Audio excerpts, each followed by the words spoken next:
So I hope you guys are doing absolutely fine. My name is Bhavik and today we are going to be looking at tips and tricks to keep in mind when shooting on your smartphone.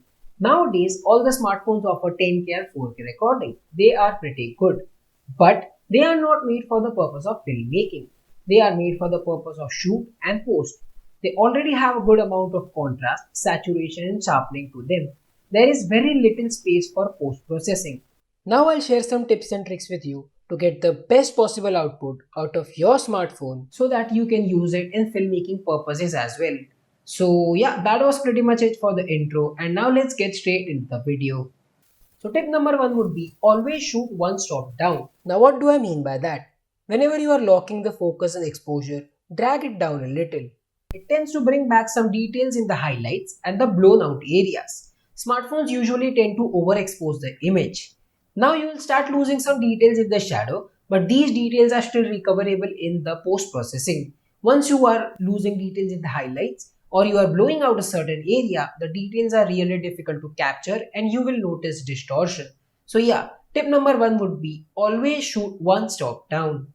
So tip number 2 would be always lock your exposure and focus. I guess the smartphones have become a bit too smart and they hunt for exposure and focus with the slightest of movements. That can be harmful in certain scenarios, can be good in some, but that looks highly unprofessional and bad in the final video. So always have a habit of locking your exposure and your focus on a certain region before making a camera movement. So tip number 3 would be about getting stable shots and some disadvantages of using internal stabilization. Always tend to have multiple points of contact with your phone while shooting. Here I had only a single point of contact and that led me into a bit of unstable shot. Not too bad.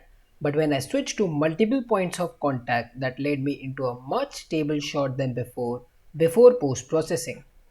Try to lock your position. By position I mean leg. Try to lock your legs in a certain place and make the movement that you are trying to make only with your upper body. This will land you into much stable shots than before. One thing that I noticed while shooting on my smartphone is 5 or 6 videos out of 50 to 60 videos have some jittery laggy movement to it when I turned on the stabilization.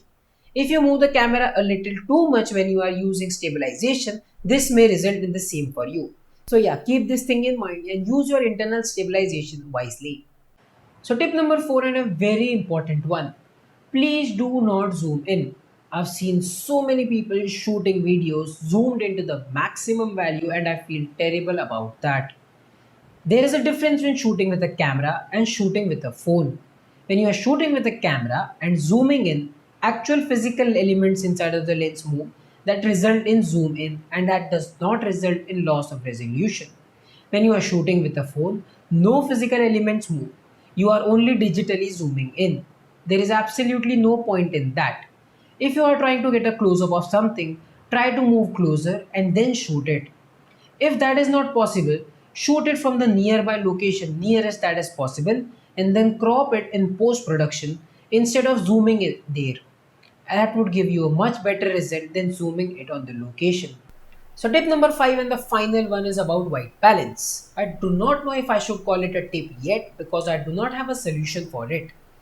White balance in video constantly changes. That has ruined so much of my footage I feel frustrated.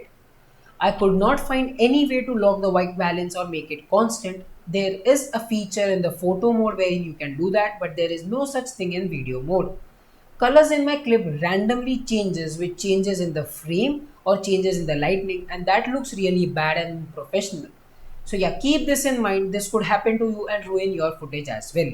So those were all the tips and tricks that I had for this video, but let me know if you want to see a similar video on shooting better photos in phone and I'll definitely do that. But if you enjoy graphic designing and filmmaking related content, make sure to subscribe my channel and even liking if you really enjoyed that. But for this video, that was pretty much it and I'll see you in the next one. But till then, keep creating, keep exploring.